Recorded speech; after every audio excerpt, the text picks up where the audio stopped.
This homily that I'm about to share with you is based on the following scriptures that will be read by Yudia. The first reading is from Song of Songs, chapter 8, verse 6 to 7. Set me as a seal upon your heart, as a seal upon your arm, for love is strong as death, passion fierce as the grave. Its flashes are flashes of fire, a raging flame. Many waters cannot quench love, neither can floods drown it.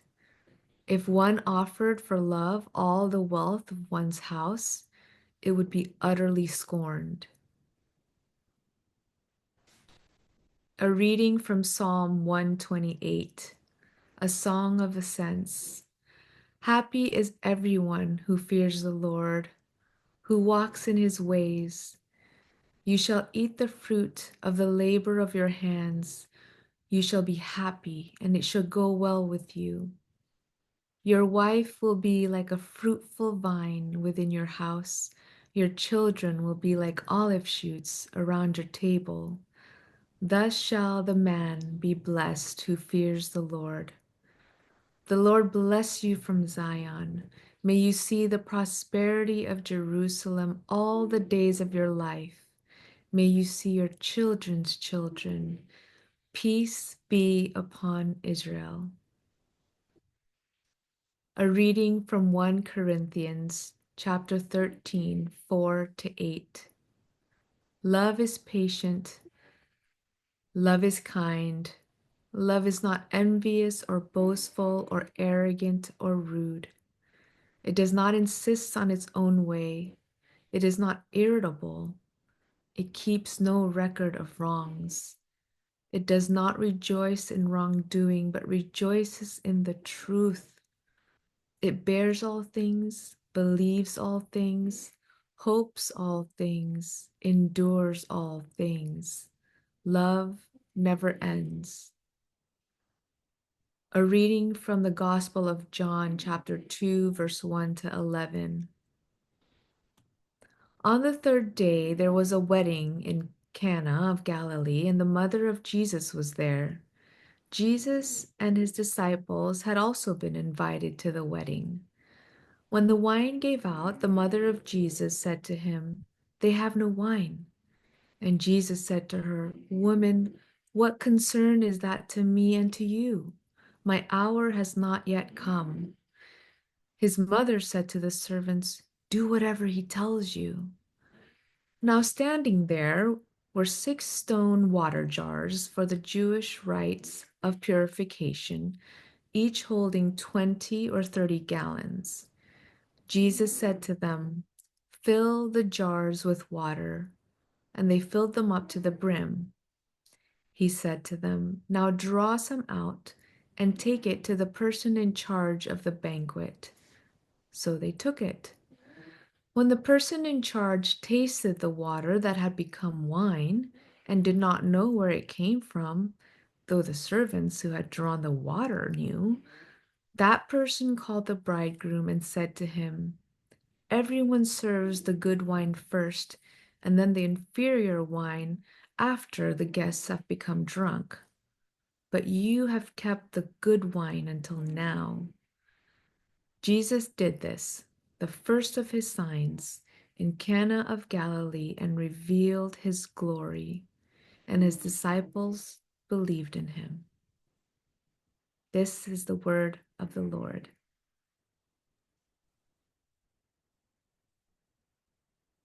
When we hear these scriptures, many of us recognize them from weddings, words we've been taught to hear as a picture of marriage between a man and a woman.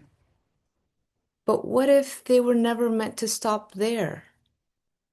What if they were revealing something far greater, the love between God and humanity?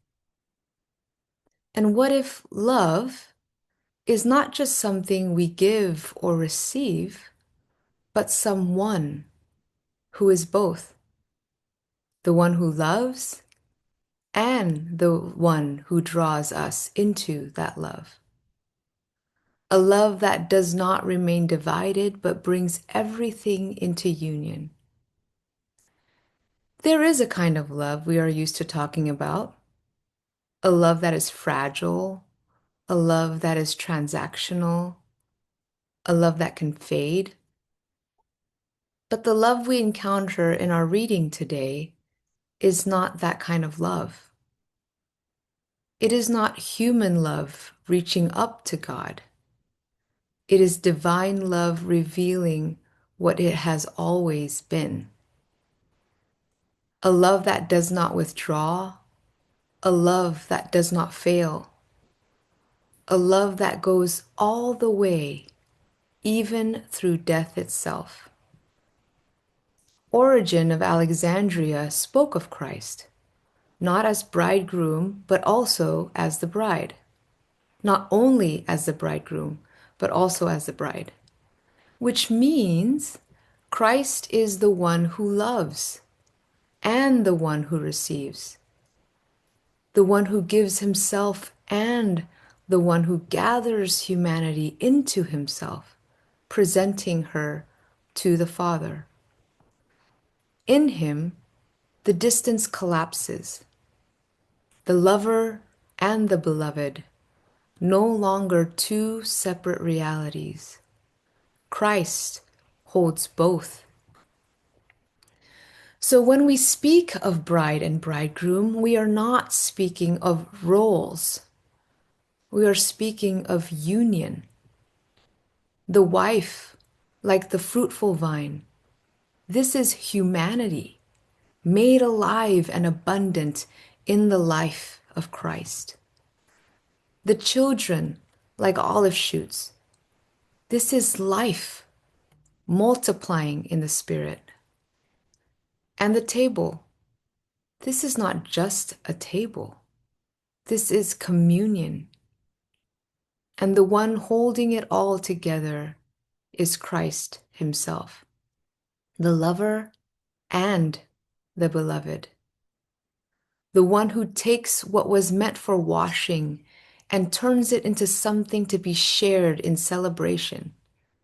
In Him, what once stood outside of us to make us clean and worthy becomes life poured out from within.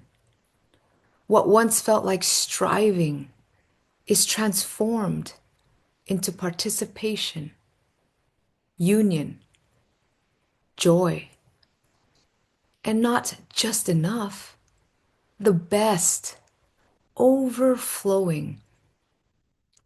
And suddenly we begin to see the love that keeps the feast going is the same love that is patient and kind, that keeps no record of wrongs, that does not insist on its own way, is not irritable. This is what God is like. This is who God is. A love that does not withdraw, a love that does not give up, a love that gives meaning, a love that bears all things because love never ends. And maybe this love is where everything comes together. The vine, the table, the wine, the enduring cruciform God. Not separate images, one story of union, of love that has always been moving toward you, towards me. Set this love as a seal upon your heart, not because he is absent, but because he is revealing what has always been true. You have always been held in this love. You have always belonged to this love. Even in the places that feel dry, even in the moments that feel empty, like the wine has run out, even there, Many waters cannot quench this love. He has already gone to the deepest place and was not undone. Love passed through death and came out the other side. Still love, still giving, still pouring, still transforming. So maybe it is not about trying to love more. Maybe it is about receiving this love that is already here, the love that has already claimed you, the love that says, "You are mine, you are held within me as one." A mystery. The love that became wine, that passed through death, never fails, now lives in you, bound to your heart, a mark of enduring flames, surer than death, inevitable as the grave. The inextinguishable fire of God, transforming everything in its way, leaving nothing untouched, even the terrors of hell. Love unquenchable, his life, body and blood, given for you, where lover and beloved are one. Amen.